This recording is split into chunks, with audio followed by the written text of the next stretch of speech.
balima ani nyakuma bi me fɛ ka kuma aw fɛ min ko la o ye jigi ko ye jigida yɔrɔ jigi bɛ mun ne kan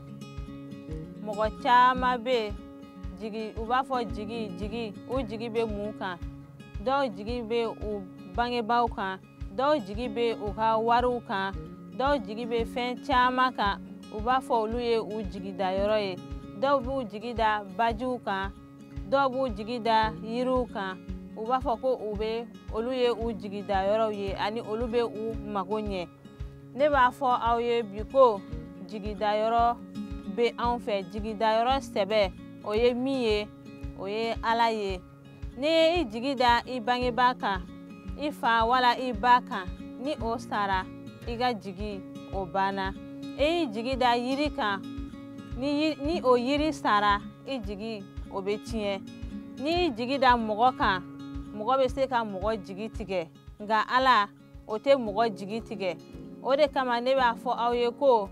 jigida yɔrɔ sɛbɛ o ye Ala ye sani an ka taa ɲɛ n bɛ fɛ an ka yɔrɔ dɔ kalan ka bɔ Ala ka kuma la o bɛ sɔrɔ Nzaburu sura 91 na a verset 1 ani a verset 2 an ka o kalan mɔgɔ min sigilen bɛ kɔrɔtalen b'a dogoyɔrɔ la o na lafiya sebaya bɛɛ tigi suma kɔrɔ o n'a fɔ matigi ye ko i ye ne dogoyɔrɔ ni ne ka kɛlɛkunbɛnso de ye i ye ne ka Ala ye ne bɛ ne jigi da i kan i n'a fɔ an bɔra k'a kalan Ala ka kuma la cogo min ko Ala ye an ka kɛlɛkunbɛnso ye Ala ye an jigida yɔrɔ ye ni an ye an jigi da Ala kan foyi tɛ anw lamaga nka ni anw jigi bɛ fɛn wɛrɛw kan o bɛ se ka anw jigi tigɛ nka mɔgɔ kelen min tɛ mɔgɔ jigi tigɛ o ye Ala ye n'i jigi da Ala kan fɛn o fɛn kan Ala bɛ anw jigi tugu o de kama ne b'a fɔ aw ye ko an k'an jigi kɛ Ala ye an k'an jigi da Ala kan ale de bɛ fɛn bɛɛ dɔn ani ale de bɛ fɛn bɛɛ ɲɛnabɔ ne b'a fɔ aw ye ko mɔgɔ o tɛ jigida yɔrɔ ye yiri o tɛ jigida yɔrɔ ye